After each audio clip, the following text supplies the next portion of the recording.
Bersama kita pada pagi ini Yang Mulia Tuan Haji Muhammad Rozan bin Datuk Haji Muhammad Yunus, Profesor Adjunct Universiti Brunei Darussalam. Assalamualaikum Tuan Haji.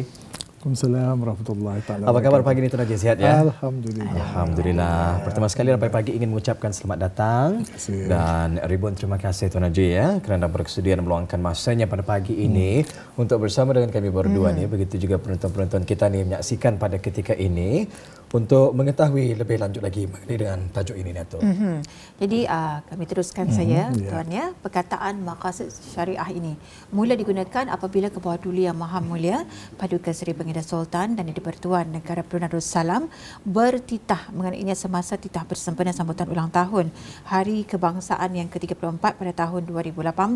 Kiranya Tuan dapat mengungsikan dan juga menerangkan apa sebenarnya yang dimaksudkan sebagai maqasid syariah ini dan mungkin juga dapat diterangkan sejarahnya. Silakan. Terima kasih. Bismillahirrahmanirrahim. Alhamdulillah rabbil alamin wassalatu wassalamu ala asyrafil anbiya'i wal mursalin sayyidina Muhammadin wa ala alihi washabihi ajma'in.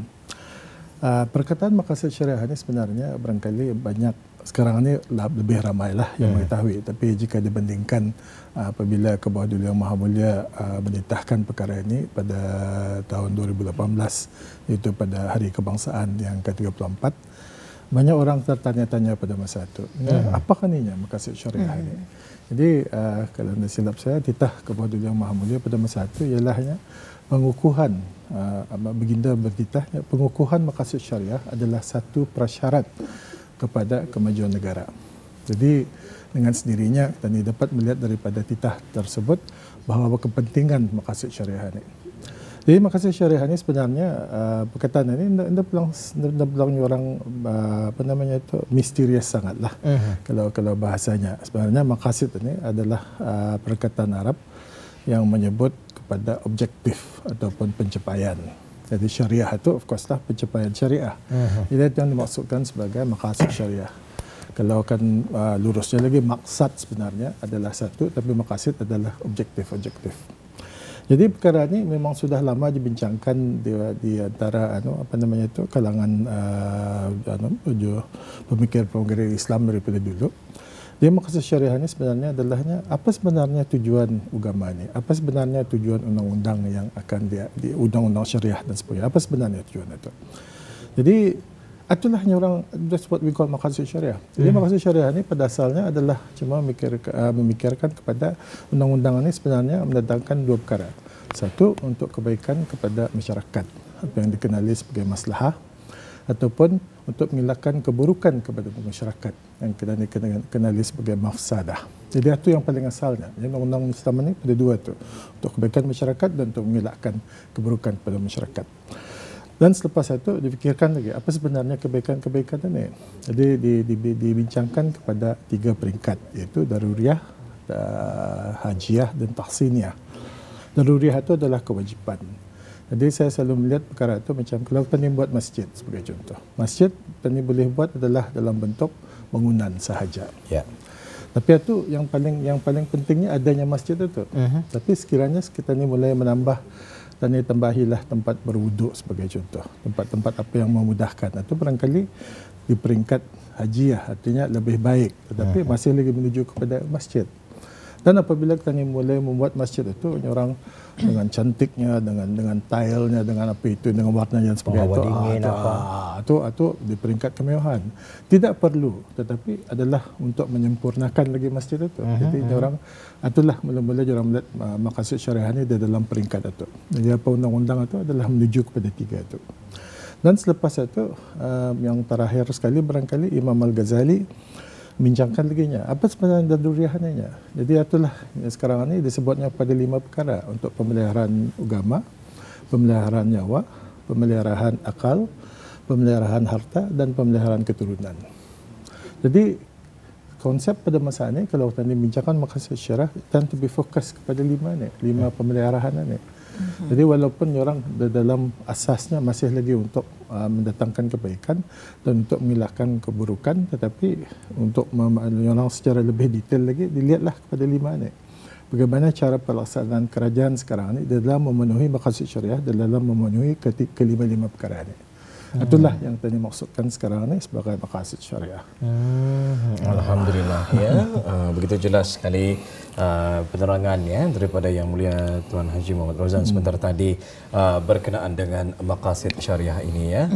Pencapaian maksudnya maqasidan ya, dan syariah pencapaian syariah lah. Jadi sebagaimana maqasid syariah dalam hal ini Tuan Haji ya, bagaimana kerajaan ke bawah duli Yang Maha Mulia telah melaksanakannya ni? Okey. Jadi kita ni sebenarnya maqasid syariah ni tidak perlu disebut maqasid syariah itu. Memang sudah kita ni laksanakan sebagai tanggungjawab kita ni sebagai sebuah kerajaan dan tanggungjawab sebagai masyarakat dan sebagainya. Hanya sudah menyebut perkataan maqasid syariah ni dapat kami fokus kepada 5 perkara ni. Jadi kalau kita ni melihat sebagai contoh pemeliharaan agama. Pemeliharaan agama memang sudah banyak dibuat di Brunei ni. Kami mengadakan masjid, kami mengadakan sekolah-sekolah agama, kami mengadakan perintah-perintah pendidikan yang mewajibkan sekolah agama dan sebagainya. Dan selain daripada itu yang di peringkat asas tu kami memastikan bahawa diadakan dah membolehkan orang membuat zakat, membolehkan orang naik haji, memudahkan orang untuk sembahyang dan sebagainya tu. Itu sudah banyak kami buat di peringkat pemeliharaan agama. Jadi itu dah bermasalah bagi kita ni untuk memenuhinya, memang sudah ada. Tapi dalam perkara tu kami juga melihat beberapa perkara barangkali yang anulah sebagai contoh besok kita ni akan cuti. Cuti apa namanya awal Muharram, Hilal Hijrah. Jadi itu tidak perlu barangkali, tapi kita ni memandangkan kepada apa namanya tu kita ni dari peringkat daruriyah dan peringkat hajiah, artinya kita ni menghayati perkara itu. Jadi diadakan dah segala apa namanya tu hari-hari kebesaran agama. Memang baik untuk kita ni. Jadi itulah barangkali kalau kita ni melihat daripada peringkat apa namanya itu yang seperti saya katakan daruriyah, hajiah dan tahsiniyah itu memang lebih di peringkat yang terbaik untuk kita mengadakan cuti awam dan sebagainya. Patut kerana kita menghormati dan seterusnya memberikan orang ramai menghayati kedatangan awal hijrah dan sebagainya. Dan kita mengetahui sejarah kenapa ia diadakan. Di peringkat-peringkat yang lain, kalau kita melihat lagi peringkat macam pemeliharaan nyawa. Pemeliharaan nyawa itu the most obvious kadang-kadang orang anda sadar tak? Kenapa kita ni mengadakan lampu-lampu isyarat? Kerana tujuannya adalah untuk memelihara nyawa sebenarnya. Walaupun untuk regulate trafik, tapi sebenarnya tujuan utama adalah supaya tidak berlaku aksiden. Simple things. Jadi banyak perkara-perkara yang kita ni buat pada masa ini, indah kita ni menyadari itu. Kenapa kita ni mengadakan kawalan-kawalan mengenai dengan alam sekitar sebagai contoh? Kerana alam sekitar boleh membahayakan nyawa kita ni sekiranya kita ni tidak jaga. Kenapa kita ni mempunyai dasar perhutanan? Dasar perhutanan tadi adalah berfokus kepada sebagai contoh 70% Brunei ini mesti lagi ada hutan dan sebagainya. Kenapa? Kerana keperluan untuk meletakkan oksigen dan sebagainya. Jadi kita ni melihat daripada itu. Dan kadang-kadang kita ni lupa je kenapa kita ni mengadakan perjanjian bersama-sama negara luar. Dan ini mengatakan perjanjian negara luar itu untuk membolehkan satu kedamaian. Tanya kita ni ada berdamai dengan negara itu. Jadi sekiranya apa namanya itu, dan itu secara dalam jangka masa panjang insya-Allah akan menyelamatkan nyawa-nyawa kita ni. Dan juga kenapa kita mengadakan pertahanan, artinya askar angkatan apa namanya bersenjata Raja Brunei dan pasukan polis Raja Brunei. Kedua-dua ni adalah fokus kepada untuk pemeliharaan nyawa walaupun bukan tetapi dalam itu kita ni melihat juga bahawa sebahagian dari perkara-perkara ini sebagai contoh apa yang dibuat oleh Kementerian Kesihatan. Kementerian Kesihatan walaupun tugasnya menjaga nyawa, tapi dengan sendirinya dalam menjaga nyawa itu, ia juga menjaga membolehkan orang ramai untuk sihat, untuk bekerja yang memenuhi keperluan untuk memelihara harta. Dan juga seterusnya memenuhi keperluan untuk menjaga keturunan. Jadi kalau kita ni melihat semua perkara-perkara ini, setiap dasar kerjaan itu dapat tani apa namanya itu tujukan kepada mana ianya di dalam memelihara apa namanya itu maqasid syariah itu yang dapat tani lihat tu pada masa ini. Jadi dalam hal ini sebagai contoh dalam kita ni menjaga kesihatan orang ramai, dan ini adalah barangkali di antara negara di mana Alhamdulillah kepada Yang Maha Mulia dalam kerajaan Baginda telah memberikan rawatan kesihatan yang percuma, kecuali dengan pembayaran pendaftaran sahaja. Jadi orang dah sadar tu. Itu barangkali daripada segi pelaksanaan adalah di antara pelaksanaan yang terbaik barangkali di dalam dunia. Sama juga kita ni memberikan pendidikan sampai ke peringkat universiti dan sebahagiannya sampai ke luar negeri dan sebagainya. Dan sama juga dengan kesihatan tadi tu, kita ni pun juga mengantar pesakit-pesakit tani ke luar negeri kalau sekiranya tidak terdapat rawatan yang ada di Brunei. Jadi dalam menjaga harta, kita ni mempunyai, kalau kita ni melihat ke peringkat yang tertinggi sekali di Darullah, apa telah kita ni buat? Kita ni telah mengadakan orang dah sadar ni. Kita ni mengadakan sebagai contoh infrastruktur jalan raya. Network jalan raya kita ni ada tu adalah untuk membolehkan kita ni mengadakan kehidupan seharian. Tanya boleh kita ni berniaga, boleh kita ni ke sekolah, boleh kita ni itu dalam konsep untuk pemeliharaan nyawa, pemeliharaan harta. Dan juga di mana dasar-dasar kerajaan banyak memikirkan di antaranya juga seperti digital master plan, economic master plan, economic blueprint dan sebagainya, itu adalah semua fokus kepada pemeliharaan harta tu. Dan harta bukan daripada segi konsep harta, tetapi daripada konsep cara kita ni mendapatkan kehidupan. Dan penghabisan barangkali daripada segi konsep pemeliharaan keturunan. Dan ini mempunyai dasar-dasar seperti dasar belia negara. Itu adalah fokus kepada kita ni untuk membantu kepada belia-belia kita ni, insya-Allah akan menuju kepada masa hadapan dan akan menjaga keturunan kita ni. Jadi banyak lagi perkara-perkara yang dapat kita lihat. Sebagai contohnya wawasan 2035 pun adalah sebahagian daripada usaha kerajaan untuk memelihara keturunan. Dan tetapi dalam wawasan 2035 banyak yang dapat lihat tu, ia memelihara nyawa kita ni, yang memelihara akal kita ni. Itu saya lagi belum saya sentuh. Tapi pemeliharaan akal itu barangkali lebih mudah lah bila kita fikirkan kerana sekolah dan sebagainya. Tapi kadang-kadang kita ni melihat tu dasar-dasar kerajaan seperti mengadakan majlis ilmu. Majlis ilmu itu adalah walaupun tadi dah lagi sekolah, orang seperti kita ni lah yang sudah berumur-umuran. Saya lah yang berumur-umuran tapi masih menerima pendidikan secara tidak langsung dari majlis ilmu. Dan apa juga usaha yang dibuat, apa yang kita buat pada masa ini adalah sebenarnya menuju kepada pemeliharaan akal. Itu yang barangkali orang lupa bahawa itulah. Jadi kalau kita melihat dasar kerajaan memang banyak yang telah menuju kepada memenuhi pelaksanaan maqasid syariah ini. Atau barangkali ialah satu fokus yang harus tadi. Ada banyak negeri ni yang dapat memenuhi seperti mana yang dapat dibuat oleh negara Brunei Darussalam ini. Alhamdulillah. Jadi banyak barangkali negeri dia pelang menjabat gagal, tapi dia barangkali tidak sampai pencapaiannya sebagaimana yang telah dicapai oleh Baginda dan kerajaan Baginda yang ada di masa ini. Alhamdulillah. Itulah Alhamdulillah ya. Luar biasa sekali. Ini bukan satu ilmu ya, kita pun baru banyak walaupun orang kita ni secara ringkas tapi padat. Perkara yang sebenarnya ada di hadapan mata kita setiap hari kita ni lihat ya. Sebagai contoh tadi lampu trafik ya, lampu jalan. Nyawa. Ya sebenarnya menjaga nyawa kita ni. Betul. Jadi kalau hendak dipikir-fikir ni Tuan Haji ya, maknanya sebelum titah sempena sambutan ulang tahun Hari Kebangsaan ke-34 pada tahun 2018, perkara-perkara maqasid syariah itu sudah pun dilaksanakan ya. Mungkin selepas titah itu akan lebih nampak lagi usaha-usaha kerajaan kita ni ya dalam sama-sama mengetengahkan maqasid syariah ini tadi. Jadi di sini mengenai dengan peranan, bagaimana ni peranan agensi-agensi kerajaan dan juga orang ramai dalam membantu untuk menjayakan lagi pelaksanaan maqasid syariah ini? Jadi yang pertama sekali yang perlu adalah kesedaran sebenarnya.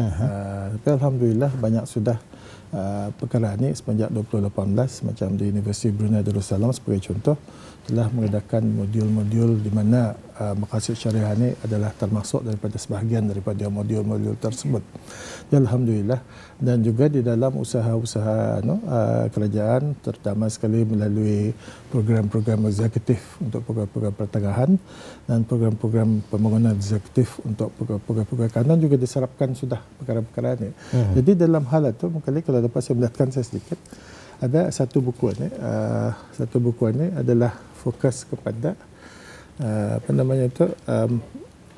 semasa saya mengajar di Universiti Islam Sultan Sharif Ali, di mana diadakan program pembangunan program pembangunan eksekutif untuk pegawai-pegawai kanan. Jadi saya telah kali minta daripada BISDIA untuk menulis satu esei yang dapat Jadi esei itu adalah bagaimana cara setiap kementerian dan setiap jabatan untuk memenuhi. Ini tahun 2019 dan saya lihatkan lagi satu. Ini tahun 2021. Jadi ini fokus esei itu adalah bagaimana agensi dan jabatan BISDIA itu memenuhi maqasid syariah. Jadi saya bukukan dalam buku ini. Di buku ini tidak dijual tapi diedarkan kepada universiti-universiti, diedarkan kepada institusi-institusi yang tertentu. Dan satu lagi barangkali kalau dapat saya lihatkan di sini adalah satu buku yang telah diterbitkan semasa Jubli Emas ke bawah Yang Maha Mulia menaiki takhta. Jadi buku ini adalah tajuknya Sultan Haji Hasnal Bolkiah Fulfilling Maqasid Syariah. Jadi ini satu daripada usaha-usaha pihak kita ni untuk bincangkan bagaimana cara kerajaan dan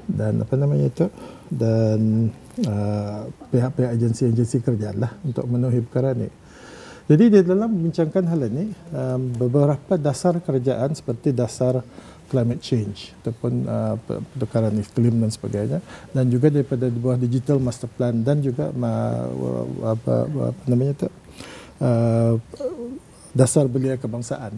Ketiga-tiga ini telah memasukkan maqasid syariah sebagai satu daripada perkara yang perlu mereka teliti di dalam membuat perancangan dasar itu. Jadi inilah barangkali yang perlu kita ni buat daripada kesadaran daripada agensi-agensi masing-masing, dan daripada kesadaran itu barulah dapat tani memperluaskan lagi, menyebarkan lagi dan mempergunakan lagi apa sebenarnya yang kita ni perlu buat untuk maqasid syariah ni. Dan balik semula kepada titah kepada Yang Maha Mulia, pengukuhan maqasid syariah adalah satu daripada prasyarat untuk kemajuan negara. Jadi this is why ni orang, kalau bahasa kami, yang paling penting sekali ialah bagaimana kita ni memenuhi titah kepada Yang Maha Mulia tersebut. Itulah barangkali sebahagian daripada perkara yang boleh kita ni lihat sama-sama. Alhamdulillah. Jadi alhamdulillah ya, kita begitu tertarik sekali ya perkongsian daripada Tuan Haji sementara tadi. Jadi mungkin antara pengisian yang ada dalam buku tersebut ya, bagaimana cara-cara kementerian kita ni di negara kita di Brunei Darussalam ini dalam melaksanakan tugas dan juga tanggungjawab mereka, berbalik semula kepada pelaksanaan maqasid syariah ini tadi ya. Ada kesempatan mungkin boleh menuju ke mana tu? Di mana ada? Di library ya? Di library, semua library di institusi pendidikan tinggi terdapat sudah kami masukkan dalam itu. Dan kalau ada spare copy, kadang-kadang banyak juga yang orang-orang persendirian memohonkan lah. Jadi buku ini kami wakafkan saja. Jadi sekiranya ada yang perlu, boleh menghubungi saya. Saya lihatlah mana stok yang ada lagi. Jadi insyaAllah di sana kita akan dapat menghayati ya, apa yang telah dilaksanakan oleh kerajaan ke bawah Yang Maha Mulia Paduka Seri Baginda Sultan dan yang di-Pertuan Negara Brunei Darussalam ini. Baik, di penghujung ruangan wawancara kita ini Tuan Haji, kita ingin ketahuilah dan juga mungkin ingin mendapatkan apa saranan Tuan Haji sendiri dalam pelaksanaan maqasid syariah ini. Terima kasih. Yang paling penting adalah kesedaran sebenarnya. Jadi saya barangkali berharapkan kepada semua pihak, bukan saja pihak kerajaan tetapi juga orang ramai dan sebagainya, untuk orang menjelidiki lagi lebih dalam mengenai maqasid syariah ini, kerana kebaikannya kepada ummah kita ni, kebaikan kepada kita ni sendiri, kepada masyarakat dan sebagainya itu. Jadi dengan menyedari apa sebenarnya maqasid syariah ini, dan dengan sendirinya mudah-mudahan orang ramai lebih faham dan mengetahui kenapa kerajaan perlu membuat dasar-dasar yang tertentu. Itu yang paling penting itu. Yang kedua, barangkali kalau dapat saya sarankan juga kepada pihak-pihak pembuat dasar, pelaksana dasar dan sebagainya, cuba fahami lagi. Kami telah sedaya upaya mencuba untuk memberikan penerangan, kesedaran dan sebagainya. Tapi barangkali usaha kami itu juga perlu ditekuk tambah sendirilah oleh pegawai-pegawai, orang-orang ramai. Jadi supaya negara kita ini insya-Allah akan dapat memenuhi maqasid syariah dan sendirinya dengan menuju ini akan menuju kebaikan kepada untuk agama bangsa dan negara kita ini insya-Allah. Amin. Alhamdulillah. Kita memang rasa terpegun dan juga sangat-sangat beruntung dalam sama-sama kita ni mengetahui pelaksanaan maqasid syariah di bawah pemerintahan ke bawah Duli Yang Maha Mulia Paduka Seri Pengadil Sultan dan di Persatuan Negara Brunei Darussalam yang telah pun diterangkan oleh Tuan Haji sebentar tadi, dan juga banyak sebenarnya yang perlu kita ni ketahui dan juga perlu kita ni fahami. Dan saya suka kalau tadi setiap persoalan dan akan dijawab kesedaran. Kesedaran kita selaku rakyat dan juga masyarakat di negara Brunei Darussalam ini. Betul sekali. Apapun ribuan terima kasih kita ucapkan ya buat Yang Mulia Tuan Haji Muhammad Rozan bin Dato' Haji Muhammad Yunus, Profesor Adjung Universiti Brunei Darussalam, kerana telah pun berkesudian meluangkan masanya pada pagi ini untuk berkongsi berkenaan dengan pelaksanaan maqasid syariah di bawah pemerintahan ke bawah Duli Yang Maha Mulia Paduka Seri Baginda Sultan dan Yang di-Pertuan Negara Brunei Darussalam. InsyaAllah jika kita ni ada kesempatan, ruang dan juga peluang di luar masa, kita ni akan bersama lagi mungkin dengan perkongsian topik yang lain pula ya. InsyaAllah. InsyaAllah sehingga waktu itu tiba Tuan Haji, jaga diri. Assalamualaikum. Waalaikumsalam warahmatullahi wabarakatuh.